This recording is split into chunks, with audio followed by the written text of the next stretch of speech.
For anybody watching or listening to this episode of A Relatable Journey, you know who Mark Schlereth is if you're an NFL fan. Played for the Washington then Redskins. He played for the Denver Broncos, multiple Super Bowl champion. He's been on Fox, he's been on ESPN, he's done all of it. So you certainly know the name. But I imagine throughout watching his NFL career, you're not aware of how strong his faith is. Mark Schlereth has one of the strongest faiths we've ever had on A Relatable Journey, and he's also one of the most likable and personable and funniest guys we've also had on A Relatable Journey. So you're definitely about to love this episode.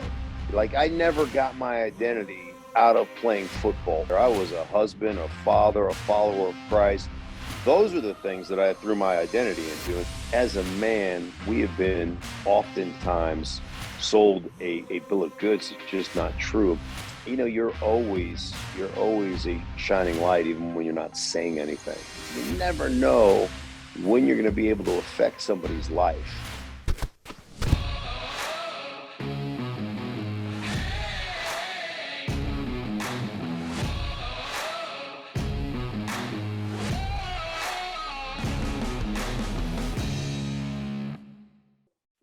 So how are things? How's the family? How's out in Denver? How's everything?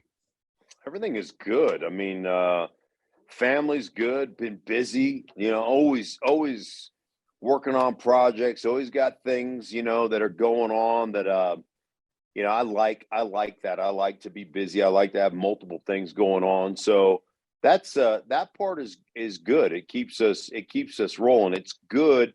Like, there was about a month of time where once we got in lockdown, where lockdown was kind of cool for a month. Yeah. And then it was like both my wife and I were sick of being together. Like, I mean, it was, you get a routine. I got to get out of the house. I got to do stuff, and she's got her thing. And boy, I tell you what, so that was a bit of a struggle there for a while, but it's great to start to open back up and have a lot of projects and things that I get to work on that I enjoy. What were you doing with Kyler? That's a pretty nice gig. Yeah, you know what? I went down for I do some stuff with Body Armor, and Body Armor is just I mean, they're exploding. Obviously, they were bought by Coca-Cola, and so he's one of the faces of their launch. They have a product called Edge, and it's a caffeinated hydration drink. And so anyhow, long story short, just did an event for about 450 of their distributors, their people that are on the ground, try to kind of honor them and get them excited about being able to add that to their portfolio of things they sell under the Coca-Cola umbrella. And that just happened in Arizona. So it's been part since Coke bought them a year ago. It has basically, the Coke distributors have taken that over, except in Arizona, because they had a long-standing relationship that they couldn't break the contract with. So it's just to get them excited in Arizona. And we brought Kyler in as a surprise guest and got to spend, 20, 25 minutes with him, just shooting the crap in front of all these people. And it was a great time, man. I had fun with it. But the real question is, when can I get stinking chili in North Carolina? Sure. You listen, your guess is as good as mine. I would love to be able to give you confirmation on when we're coming out, but I don't know anything. So we just keep on grinding over here and hope something happens. Are you shocked at how is it taken off more than you kind of thought, or has it been a slower grind than you thought? I remember when I was out there at your house, that was the first time I tried it, and then it was right before you rolled out the cheese. Yeah, the queso dip. It's been much slower than I anticipated. There are many more. I think there are many more pitfalls than you ever, like, you get into things that you don't know anything about. I'm really good at this. It is like jumping into things that I know nothing about and then realizing, gosh, that's a lot harder than I thought it was, right? Like, everybody thinks they can do what you do on television. Like, oh, I'd be better than him. It's not as easy as you think it is, right? And some people have a flair for it or whatever. But I know more about the grocery business than I ever intended on knowing. And it's kind of, I mean, I don't want to call it a smarmy business, but it's a tricky business. And there's a lot of things that aren't like playing, if you will, So, there's not always the meritocracy aspect of playing. Like if you're the best player, you get to play. That's not how, well, I mean, the media business doesn't necessarily work that way either, right? And there's a lot of businesses out there that don't. But yeah, there's a lot more to, being a food company than meets the eye. And that's been a learning curve, to be sure. You mentioned being on air and like everyone thinks they can do it. When you got off the field and you wanted to go into the media industry, did you think you're going to be great at it right away? Were you? What's that curve been like for you? Because you've done ESPN, you've done Fox, you've now done radio. I mean, you've got a Yeah. side hustle, you've done everything now, and obviously now you're in the booth with Fox, so you've gotten obviously very good at it. Yeah, I think that when I started, I always was able to articulate a point. And so, I mean, I think that's a big part of obviously being able to present on television. Certainly got better at it because it wasn't just about my point, but it was about listening to everybody else that was on the set, not necessarily going in with, a statement that you wanted to make, but to walk into a segment, even though you know the topic, with a thought or two, and then being able and willing to pivot on that particular thought based upon what the other person that you're working with, what the other analysts think. So, I mean, I always walk into a segment thinking this, but if you say something that's more interesting than what I was thinking, then I need to be able to pivot and talk about what you just talked about. And so your ability to listen, to really comprehend and not to get hung up on what I want to say, but being willing to go, oh, okay, that's a really good point. I think the best guys in the business, regardless of what you think, right? What your opinion is, the best guys in the business at least make you question whether you're on the right side of that opinion or not. And, I may think you're full of crap and I don't buy into that, but at least you've made me think. And so those to me are the guys that I enjoy getting on with and mixing it up with, because I may walk into it thinking one thing and going out of it going, you know what? I might need to reevaluate kind of where I stand on this.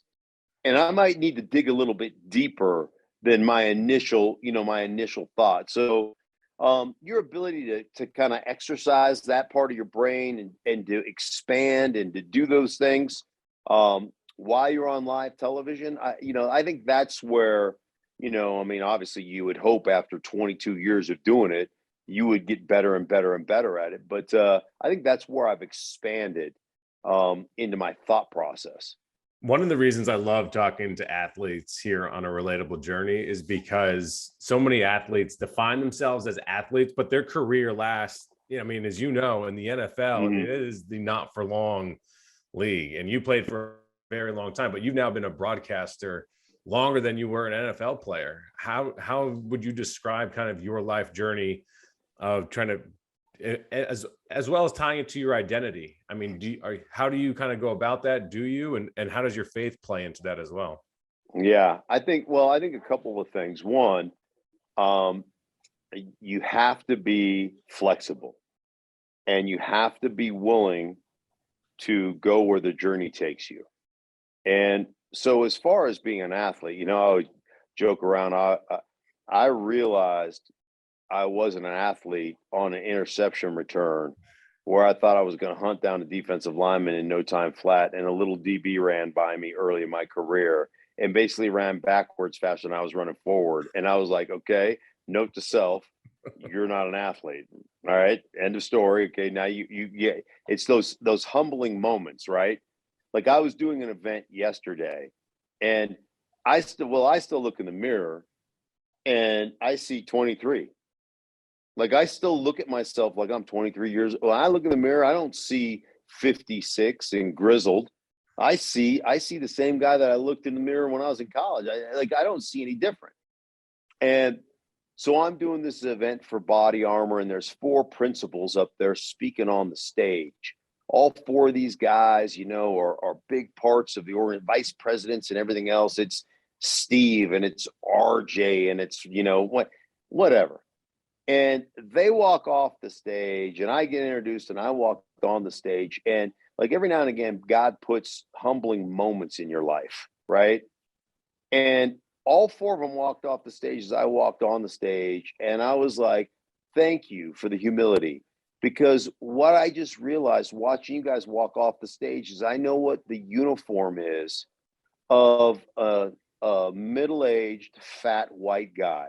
It is jeans with dress tennis shoes and an untucked checkered shirt. Like that is the official uniform. And I go, I'm like all 5 of us were dressed identically. Oh God. Right. And I go, this is now the official uniform of, like I said, middle-aged fat white guys.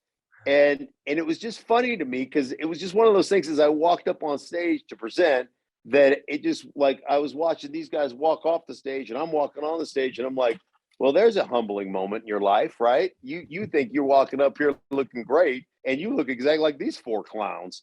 So anyhow, like that's always fun. But I tell you, for me, just that kind of that journey, and you mentioned identity. Like I never got my identity out of playing football or out of being a television analyst or being a radio guy or what I did for a living had nothing to do with how I identified as a person. And I think it's a very important aspect of life, regardless of what avenue you choose to work in. If you put your identity in what you do for a living, when that gets taken away from you, and eventually it will, eventually you'll age out, eventually you'll get pink slipped, eventually, they'll outsource your job, eventually they'll cut you, eventually they're going to get rid of you. And if your identity lies in what you do for a living, you will struggle. And so I knew from day one that football would come to an end and then I'd have to find something else to do. So that was I never identified as a football player. I was a husband, a father, a follower of Christ. Those are the things that I threw my identity into and said, that's what I want to be known as. Now, my biggest deal, or one of my biggest deals now from an identity standpoint is a grandpa. Like I love, and I was nervous about being a grandpa at first because I'm too young. And now I mean, I absolutely love it. And like my wife is leaving town this weekend. And so I've already asked my son and my daughter-in-law, can I take my granddaughters out and we'll go on a date night? And so they'll spend the night, just me and my granddaughters at my house, but we'll go on a date night. I'm going to take them, my granddaughter. This is a Lisa Schlereth problem. My granddaughter's favorite restaurant is not, like Chick-fil-A or not. That's not. We're going to Fogo de Chao, right? I mean, we're gonna go eat meat, and I'm gonna drop several $100s, but it's gonna be a date. We'll dress up, and I'll take my granddaughters on a date.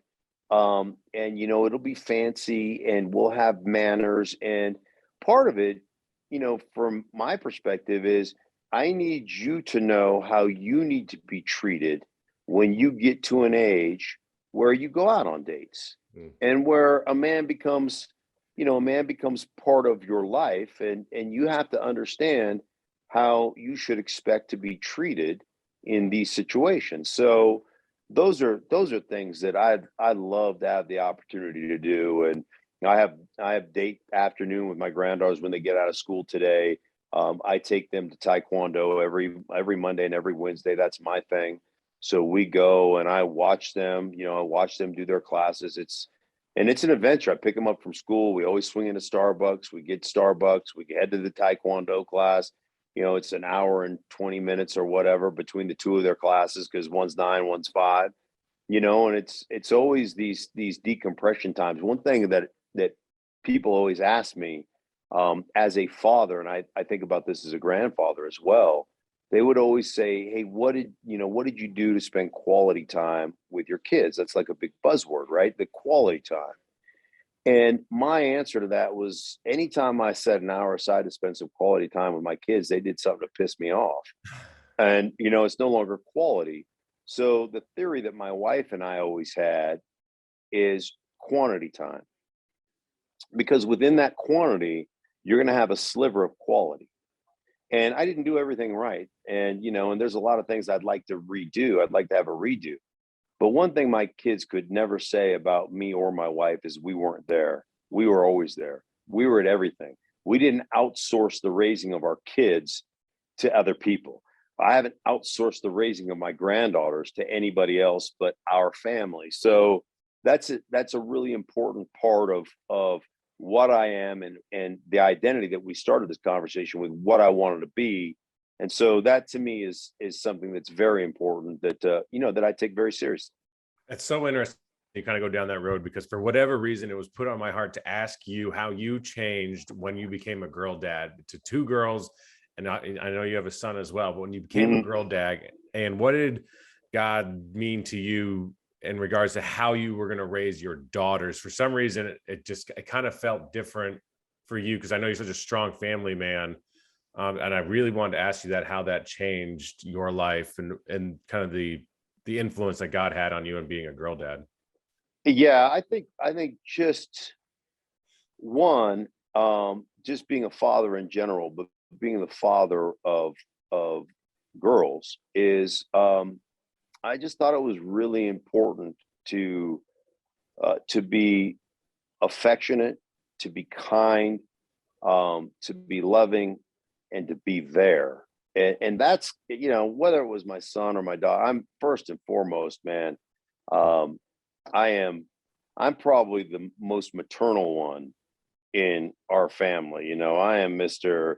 Let's all huddle up on the couch together, and so my kids make fun of me all the time because I will cry at the drop of a hat, like in a Disney, like Finding Nemo when Oh you know gosh. when the dad finds the Nemo, and I mean I'm bawling, and my kids are always kind of peeking around the corner looking like, oh, is he gonna cry, is he gonna cry? So but it was just very important to me, very much like what I'm doing with my granddaughters right now, is to let them know how you should expect to be treated by a man. And so and just to be, like I said, I mean, we are disciplinarians. We make sure that is part of our parenting style, but also just to be affectionate and loving, and being kind. Like I feel like, um as a man, we have been oftentimes sold a bill of goods that's just not true about what being a man is supposed to be. And so, um, to be gracious and to be kind and to be those things, but still be a guy is, I think it's a hard thing to balance out now. So that's really for me. And I'm just a tender-hearted person. So the girls are just I don't they have complete and total power over me. But I've loved being a parent and a grandparent. It's been awesome. We know that the NFL locker room, or any locker room in sports, has about anything can happen in there. Anything can be said, anything can be talked Mhm. about. When you were playing in the NFL, where did, I guess, your faith rank in your priorities in that locker room? Were you outspoken about it? Was there a Bible study? Was there anything like that? And I asked that because I think it's become more prevalent in locker rooms. At least it's been more outspoken. I know, like Greg Mhm. Olson, JJ Jansen, all those special teams guys, Graham Gano, when he was here with the Panthers, they all talked about it, open locker room. Like when everyone's in there, like, hey, Bible study time. It's time to get away from the media. Let's go. Now, maybe that was their excuse and no one was going to challenge them. But, Right. where did that rank for you when you were playing in the NFL? A big part when I came into the National Football League, because Joe Gibbs was the head coach in Washington at the time. So it was a priority for Joe Gibbs. Big time. Like, to watch Joe Gibbs get excited about Lee Corder and Jeff Mechanic coming up to training camp, the first or second night, and inviting everybody to Bible study. And that was a big part of our organization, of our football team. And I tell you what, it's where I first became very familiar with the scripture in John that says, "They will know you're my disciples by your love for one another." I walked into that first Bible study, and it wasn't it. To be honest, I probably walked in there just because I thought if it comes between me and another guy, you're going to choose, and it's even. You're going to choose the guy that was in Bible study. As far as making the team is concerned. But I really saw that example, that love for one another. I saw that live out in real time in that first Bible study. Guys were connected. They were connected to each other. They were connected to their families. They held each other accountable. It was real. It was a real relationship. And shoot, me and those guys still get together once a month on Zoom. So it's me, it's Art Monk, it's Charles Mann, it's Monty Coleman, it's Freddie Stokes. It's we got a core group of guys that still get together, hold each other accountable, and encourage one another, and are connected family wise and in each other's. Daryl Green is part of the group, but in each other's lives. So it's a really cool thing that has lasted. It's lasted. Our kids are all connected. Our kids have all connected through Christ and through our relationships. Now our kids are all connected. Tim Johnson, who went on to be a pastor in a church in Orlando.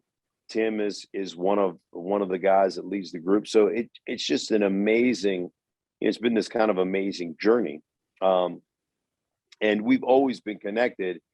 Sometimes it dissipates for a year and then we're like, hey, we got to get back on this, type of thing. Because everybody's busy, right? But it's really cool to have that connection that's real and that lasts. And that connection comes from, playing together, obviously, but it comes through being brothers in Christ and truly having a deeper level of connection because of it. There's a lot of people that would be listening to A Relatable Journey and hear that, and they're like, so wait, you spent your time not watching film, not practicing, but getting to know people through Christ and creating that relationship. How important was that? What kind of role did it play on the field in getting to know your teammates and fighting for your brother next to you, that that they're more than just, Right. a football player and things like that? How important was that to that organization that Joe did? Well, I think it's important to any championship organization. Like if you're not willing to sacrifice for one another, if you're not in it for more than you, right? Like great leadership, if you're not more concerned with the people you lead than you are with yourself, you'll never have a championship organization. Impossible. So that part's a big part. And it's not like we didn't study film. It's not like we weren't grinding, that was a huge part of what we did. When I came to Denver, we had Bible study in my house every Monday night. And so for 6 years, with our team chaplain, but my wife cooked. That's her gift. So my wife would cook every Monday night. We'd have guys. I'd pass out pamphlets. I'd ask guys to come, and it was never forceful, or it was just welcoming. And as a matter of fact, I'll tell you an interesting story. I didn't know this. I had a teammate by the name of Harry Swain, who I played with in Denver for years, and I invited him every week to Bible study. He never came, not one time. And we win the Super Bowl 32, and he's in a line of limos with a couple other guys, and they're going to go party. They're going to go get it on. And he said he had watched me and several other of the guys that were part of our Bible study group, Tony Jones and a couple other guys, and was really convicted about the way he was living his life, and said that he was always looking at us, waiting for us to screw up. That was kind of his thought process on it, right? And so he's in this succession of limos, and they're ready to go, they're ready to go get it on, right? and he's just very convicted about his life. And he tells his driver, they're all going right, and he goes, take a left, and took a left, and like went back to the hotel, decided to give his life to Christ. He is now the team chaplain of the Baltimore Ravens. Really? Yes. And it just is like, there's this great saying, and it's, Saint, whoever it is, I can't remember, but it's, preach the gospel always and only use words when absolutely necessary.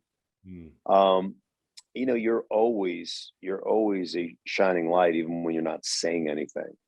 And so just how you treat people and how you love on people and how you're actually concerned. So all those things obviously are very important things, and the impact that you can make on people's lives that you don't even know you make. For Harry and I probably played together for 3 or 4 years. He got invited every Monday for probably 3 straight years and never showed up, and is now the team chaplain of the Baltimore Ravens. How did he tell you that story? What'd that mean to you? He told me that a couple of years ago when I was doing a Ravens game, and I hadn't seen him in forever, and I was just thankful. I wasn't like, there was no pride in it. I was just doing what I felt like I was supposed to be doing, right? What I was called to do. And so there was no pride in it.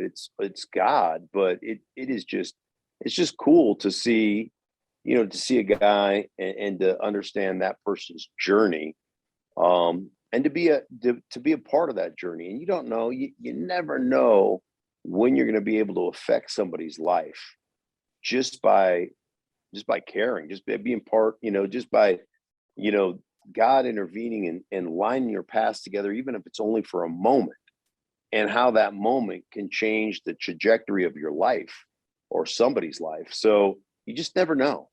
And I think that's fascinating.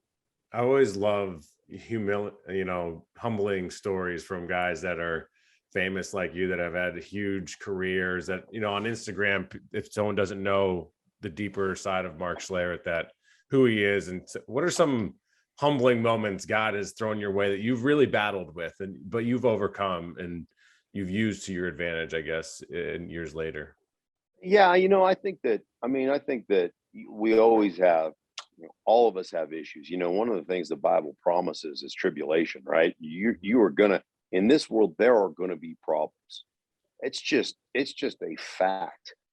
And I've had injuries, I've had all kinds of surgeries and injuries and autoimmune issues that almost cost me my career, and and stumbling blocks and issues along the way. And one of the things that has helped me through those is, even in those tough times, those times of tribulations, because those are promises, man. Joe Gibbs' son, who passed away, used to say all the time, one thing I know about problems, as soon as you solve one, there will be another to take its place, right? I mean, it's just the way life works. That's a guarantee. And one of the things that I think that has played a major role in overcoming those issues or overcoming those problems is God's answer to that is to trust, to have faith, and to praise. That you can change your perspective by bringing God into those issues and being thankful. So I always, it's changing the lens with which you look through life. So I'll tell you an interesting story. When I was suffering with Guillain-Barré, and I went from being an all-pro player to being awful and losing all the feeling in my arms and legs, and being in a hospital for 7 or 8 days, and going home and going from 295 to 235 in a matter of 3 months. Wow. And people saying you'll never play again. And I mean, I would, there's nothing I could really do. If I went downstairs or upstairs, I had to take a 3-hour nap. I mean, I was wiped out. It was it looked like the end of my career. Wow. And so one of the things I started doing was, I tried to help her out. I mean, I was home, but I wasn't really doing anything. So one of the things that I started doing was making my kids lunches. And every day I get up and I take great pride in, making these lunches. I thought I was, I was the king of aerosol cheese. I'd put it between crackers and, and celery sticks. And it was like I invented aerosol cheese. And, and I make these great sandwiches. And I just took great pride in packing their lunches. And then I would go upstairs and sleep for 3 hours, right? That was like the extent of my day. And you have to understand, like I'm making sandwiches and I have no feeling in my arms and legs, and I'm clumsy. And I remember like knocking a knife off the table on accident, and just how normal you just react and you jump out of the way, and just watching it fall and thinking to myself as I'm watching, it's almost like slow motion, going, man, I hope that doesn't stick me in the foot, because it's not, and it wham in the hardwood, and I'm like, oh, glad it didn't, puncture my foot, because the signal that goes from my brain, the autoimmune has killed it. That goes from my brain to my extremities is gone. It gets interrupted, so I don't have any reaction time. And so I'm making all these sandwiches and all these great lunches. And so then I start going, well, you know what? I'm going to take a little time and write these notes. And so I started writing notes of encouragement in my kids' lunches, right? And then it got, because I'm competitive and because I'm stupid, it just got more and more elaborate. And so sometimes it would be like, hey man, maybe they got a game after school and I want to encourage them or whatever. And it just got bigger and bigger and bigger. I remember doing a whole rap to the Eminem song, I'm Slim Shady, but the rap was I'm Fat Daddy. And I had like every lyric, like I'm getting up at 4:30 in the morning to make lunches, right? Because I need to like, I'm putting time into these notes. So I do this. It starts during grade school, they're in like first grade and kindergarten. And I go all the way through high school with all my kids. Now, when I was in season, my wife took over for me, but off season, it was every day. I'd make lunches, I would write napkins, and they were elaborate. And it changed the perspective on being sick. And where it really changed is when my daughter left. She's 18 years old and she's going to go out and live with my older daughter who's living in LA. And so we end up opening our house to one of my former teammates who's trying to make the Broncos.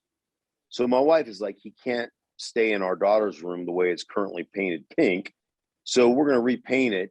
And his name is Elliot Coffey. And he spent 2 years trying to make the Broncos, and he played a little bit for the Houston Texans. And so anyhow, we repaint and redo the room for him, and he lives with us for 2 years. Well, as we're taking off the stuff off the walls to get it painted, I grabbed my daughter's cork board, and there's a napkin that I wrote 3 years ago or 4 years ago, pinned up on her cork board. Oh. And my oldest daughter has several that were meaningful to her in her scrapbook. And so, my son threw them all away because he doesn't care. But it became this event for them. Like at school, they'd sit down for lunch and everybody in their class would congregate around the table to see what their father wrote on the napkin. Wow. And so my perspective changed from why God am I dealing with this autoimmune issue that may cost me my career, to thank you, God, for letting that time in my life happen so that I could have this deeper connection with my kids. And, when you start to look at your problems through what I call a God's eye lens, it's amazing how your perspective is changed and how your life is changed and how your expectations change from this sucks to, man, what do you got planned?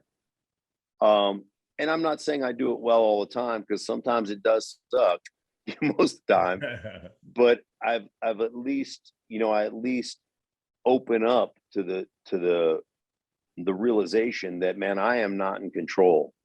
And I am just going to walk in faith. And, it's funny because people always say, well, how, faith, how can you have blind? Well, faith just by its nature is blind.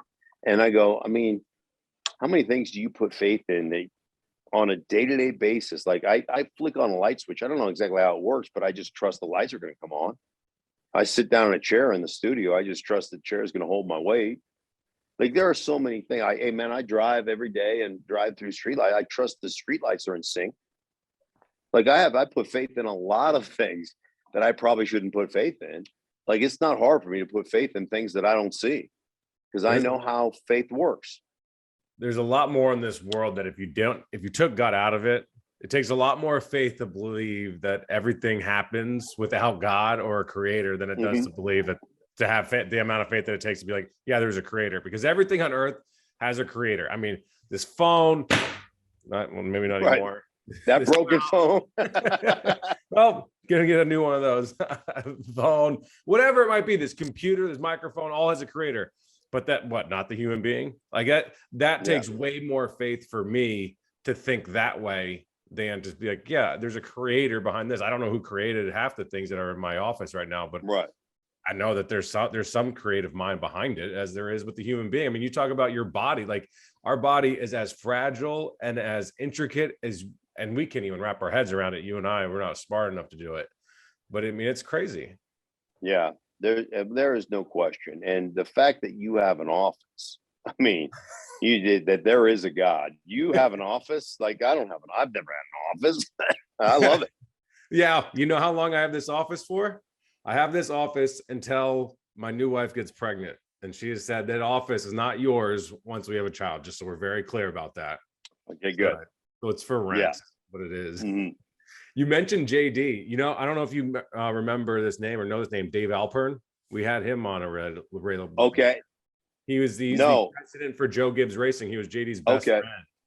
Yes. And he kind of talked about, his journey in becoming the president of JGR for Joe, and being like, I'm not JD. I'll never be JD. This is like a crazy burden. But I didn't know if you remembered that name or not.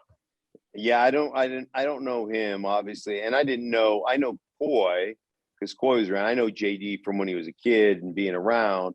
And then, and then connecting with Joe Gibbs over a couple of different events. And we did an event just a few months ago where we had probably 20, 30 guys from those old Redskins championship teams it was actually that Super Bowl 26 team. I think it was our 30-year anniversary that we got together, and that was a really cool thing. And just that Joe, like the sincerity and the love and the appreciation he has for his former guys and his wanting to help people. It's funny, when I was playing for the Broncos, my team chaplain had a group of kids that he was rolling through some event, and Joe Gibbs happened to be there. And so he boldly went up to Joe and said, "Hey, man, I've got this group of kids that it would be a real honor if you would just say hi. We're with whatever it was, Fellowship of Christian Athletes, whatever they're doing, right? And it'd be an honor if you could just give them a couple minutes of your time and say hi." And Joe said, he goes, "If you can give them 2 minutes or whatever." And Joe goes, "I don't have 2 minutes, but I have 15 minutes. And he's like, if I can share the gospel. And, and so it's just like, it's just the way Joe thinks. Yeah. And to still be, still have those connections and to still be that guy, that truly is about helping his just helping people in general and leading people to Christ. He's he's one of the most regal human beings I've ever been around. I have never heard one negative word about Joe from football people or NASCAR people or business people or anybody. It's quite remarkable. So I know maybe this question has changed in your life and you've had a journey, but what is your purpose? Because I think a lot of it, and you said you don't identify as a football player, never really did because of the bigger picture. What would you describe Stink's purpose as? Yeah. I think for me, obviously my purpose as a husband and as a father and as a grandfather, is to raise up my kids and raise up my grandkids and be, a positive influence in their life. But really, like to me, my purpose has always been, and what I think I've been blessed to do, is to love on people and to show, to show the love of Christ through just the way I take care of people and interact with people. And that has always felt like my calling and what I'm good at. And so that for me has always been kind of my purpose is I'm sharing the gospel by just the way I'm treating people that I come in contact with. And I can be as petty as anybody. I know that about myself. And I can mix it up. Yeah, I can mix it up with anybody, any fan base, anybody, because I grew up in a locker room and I went to the University of Idaho and I played with a bunch of guys that, you walked into the locker room, it was kill or be killed. You better have your A game. And, I've always been able to kind of be a chameleon that way and be able to get after people. But I've always had a servant's heart and a servant's mentality to love on people and to lead people to Christ, and to loving their families and to doing those things, just by the way we behave and by the way we serve. And so that's always been a huge part of who I was as a football player. People always ask me how did I play hurt and injured and all the things I did. It's because I truly believed, in the service of my teammates. And, as Paul says in Philippians, make my joy complete by being like-minded, by loving one another, by, considering others as more important than self. And so that has always been something that God put on my heart, is that is what I've always felt like my purpose was. And interestingly enough, my contract is up at Fox, and my agent had a conversation with the president of Fox, and really all the president of Fox was saying about my broadcasting career is not how exceptional my broadcasting career is, or how good I am. He didn't say anything. Maybe that I should be concerned about that, because he didn't say any of that. But he mentioned he couldn't stop mentioning what a great teammate I was. And from a work ethic standpoint and putting others first, God has always sown that into my heart, that is what I am supposed to do. And so it just becomes, it's very natural for me to want everybody to have success and to operate that way.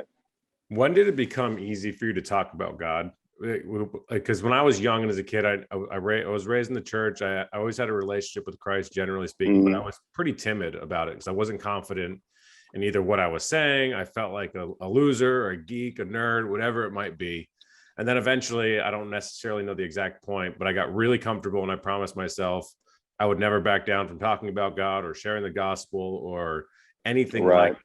And there's some things, as you know, in this business, you just can't talk about. I promised myself this wasn't going to be one of them, hence the podcast. When did you get comfortable with that? When I got to Washington, and like I said, I really dove into Bible study just to separate myself in case it came down to me or one other guy that wasn't in Bible study. I'd get the nod from Joe Okay. Gibbs. And then, to watch that, to watch those guys who you are in relationship with, and to actually see that relationship and to watch your own heart change, and then to say, hey man, I'm, as it says in the Bible, I'm not embarrassed of the gospel of Jesus Christ. I'm just not. And listen, when it comes up, I have no issues talking about it. Now, um, you know, I am not out actively proselytizing on the streets, Mhm. because I always think back to, was it First Corinthians 13? Um, if you do not have love, you are a clanging gong or a banging cymbal, right? Like there is an aspect of the gospel to me, which the gospel is plenty, um, it's plenty offensive on its own. As a presenter of the gospel, you can't also be offensive. Yeah. And so I've always kind of taken that part to heart, is that, you know, the Bible talks about being a sweet fragrance of Christ. And I think that oftentimes when people become very bold about their faith, and I think that's great, but I think you also have to have the discernment in your boldness to be kind and to Mm. be gracious and to be inviting, because I don't want to become that clanging gong or that banging cymbal. And so there's a real delicate juxtaposition of being able to share the gospel, and at the same time, um, doing it in a way that is that sweet fragrance of Christ.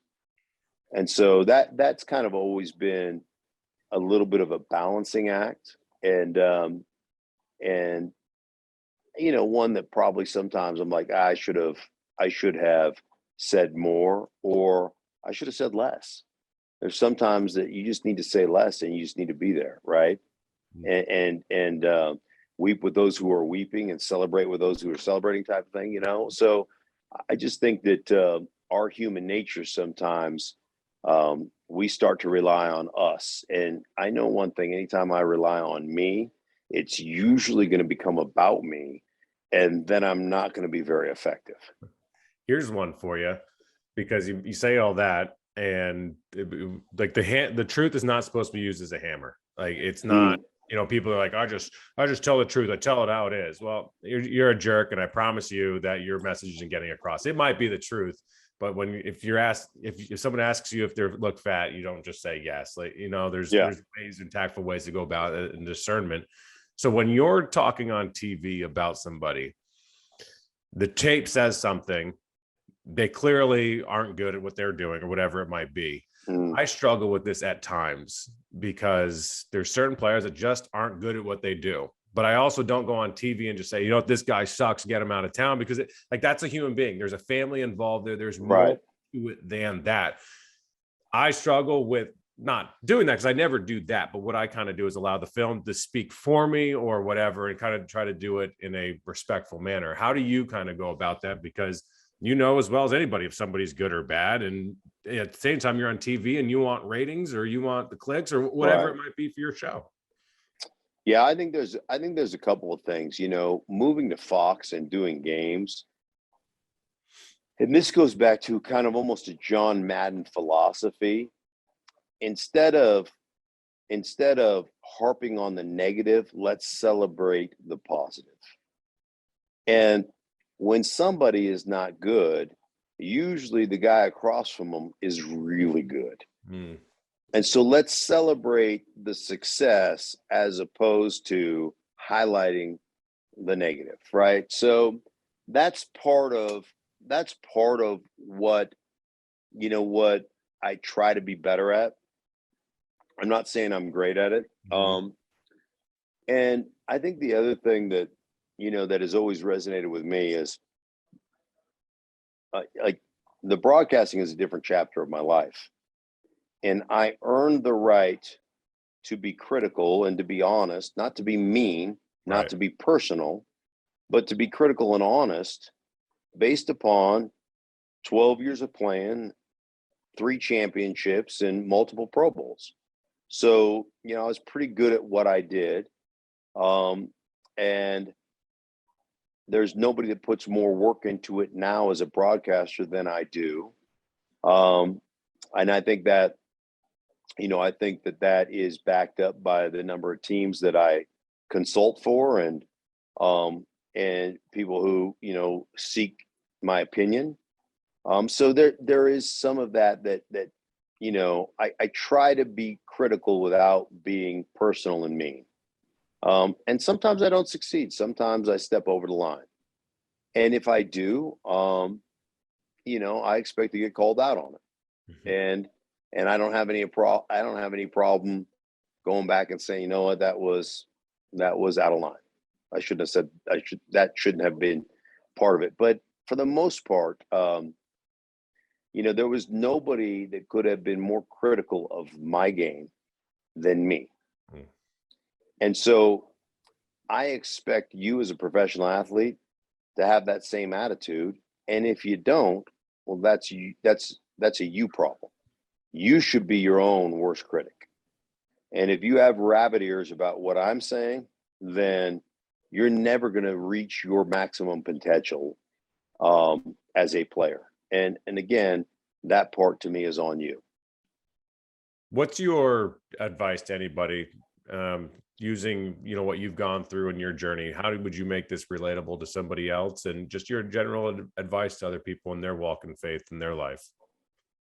I mean, everybody's journey is their journey.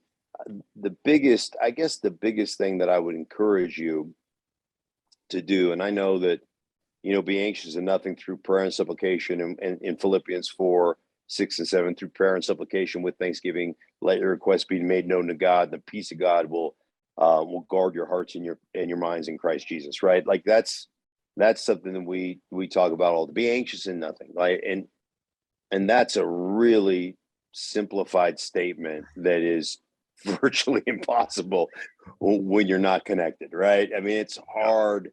It's a very hard thing. But I think, sitting here at 56 years old, to embrace the adversity and to believe and to trust that God's got a plan. And it's a season, it won't last forever, and it hurts while you're going through the process. But growth hurts. And that to me is like, if you can change your perspective on the difficulties that arise in your life and start to be able to discern what those lessons are and why you're going through these things, it can change the lens with which you look through problems with. And that to me is the coolest part. Like, okay, we're on a journey. I always used to tell my kids this when we left Washington, going to Denver, like, hey man, we get to go to it. This is a journey. Like, this can be exciting. They're all upset about leaving their friends and everything. Are you kidding me? It's a great journey. Like, who knows what's going to happen? And I think you kind of look at that, you look at life through that kind of childlike enthusiasm, and involve God in those decisions, involve your faith in those decisions, have some opportunity to live in thankfulness. One thing that I do on a daily basis, and I started this just years ago, but every morning spending time in prayer on nothing more than intentional gratitude. And I drive into work every day. I turn off the radio and I just praise God that I have a job to go to that I love, that I get to interact with people that I really like, that, that I just like health, wellness, my family's okay. Just spend time praising God for all the great things in your life. Hey man, I know there's problems, and I can thank him for those issues too, because he's going to work them out. But just spending time every morning in intentional gratitude, 5 minutes, 10 minutes, and just listing and thinking and praising God for all the great things in your life. Boy, it changes your perspective and allows you to have a different perspective throughout the day. And so those are just some simple things that I do on an everyday basis. I always, not that you need to see this, but this is every day. I got this from Seinfeld, by the way. I adapted it, but if you look at my day timer on the top of my, can you see this right here on the top of my day timer? Can you see? Yeah. And those are my daily scriptures. And if you go through this every single day, I handwrite things because I'm old. But up here on the very top, this is what I got from Seinfeld. It says, "Don't break the chain." And it was a note that he put, I read this in a magazine, a note that he put on the top of a calendar, a daily calendar, said, "Don't break the chain." And when he first started off in comedy, and he's a starving comedian doing stand-up, he decided during the course of his journey, and I'm paraphrasing and remembering the story that I read, but he was going to write a joke every day of the year, 365 days. And he said at the end of the year, he's going to have 365 jokes that he can go to a comedy club with. And so he put up on the top of the thing, "Don't break the chain." And he goes, every day I wrote a joke. He goes, sometimes I'd sit in my apartment for 7 minutes and it was done. Sometimes it was 7 hours. But every day I got a joke done. And by the end of the year, I had the 365 jokes. And I just said, that's a really cool theory. How can I implement it in my life? And I said, you know what? Don't break the chain. Every day, I'm going to do a devotional from whatever devotional I choose, 365. Every morning, it's the first thing I do in the morning. So I have a radio show that starts at 6. I'm up at 4:30. I do a devotional. I pour myself some coffee. And then I take a scripture from that devotional and I handwrite it in my day timer. And that is every single day without fail. And so I've been not breaking the chain for years. Wow. And so it's just a cool daily discipline that puts you back into a mindset that today is a new day. We're not promised this day, but today's a new day, and I'm thankful for it. And that's how I start every single day. When did you start that? How long ago? I read that article about probably 4 years ago, and I'd always done devotionals, but it's like I'll do one and then I miss 3 days and I'll do one. And when I read the article about not breaking the chain, that's when I was like, I need to do this every day. And, I need to have an account of it every single day. And so it's been, it's routine, but it's something that I look forward to. It's not like, it doesn't feel like I'm a slave to doing that. Like, oh, here we go, I got to do my devotional, right? I don't have to. And just the whole don't break the chain thing was something that always resonated with me. I love that. That's awesome. Congrats on that. I'm going to try to adopt that as much as I can, show a little bit of discipline in my life. Stink, you're the man. I appreciate you coming on. By the way, you want to explain to people, you want people just to Google why I just called you Stink? No, yeah, they can Google it. There's a lot of, we don't want to let the truth get in the way of a good story. So there's the good story, there's the truth behind it, but we'll just let them figure that out. Man, you're the best. Appreciate you popping on A Relatable Journey, dude. And I'll see you around somewhere. Yeah, absolutely. We'll take care, buddy. Thanks, man. Thank you for tuning in to A Relatable Journey. However you watched or listened, please tell your friends, and also 5 stars, a like, a subscribe. Whatever it takes to help spread this message, we appreciate you and thank you again.